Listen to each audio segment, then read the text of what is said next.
Unti-unti nang bumubuti ang lagay ng hangin sa Metro Manila kasabay ng patuloy na pag-apula ng nasusunog na landfill sa Navotas.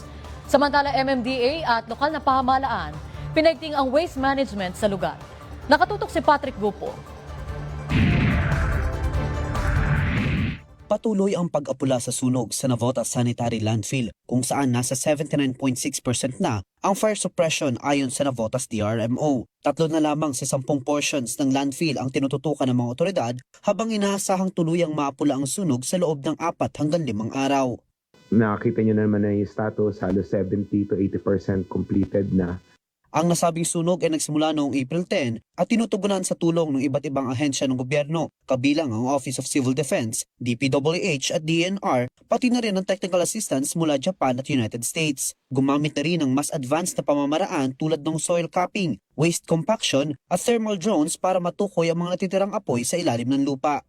Gusto ko rin magpasalamat doon sa lahat ng tumulong, particularly yung mga operators ng sanitary landfill, yung ibang mga kumpanya na nagpadala po ng equipment sa kanilang mga experts din na tumulong sa pagpatay.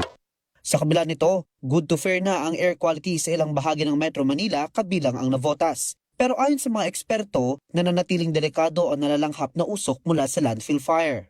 Magandang maintindihan po na yung nangyaring sunog sa Navotas ay hindi lang po yung typical na sunog. Ito po yung tinatawag natin na complex fire kasi ang nasusunog po ay hindi lang kahoy pero iba't ibang mga basura.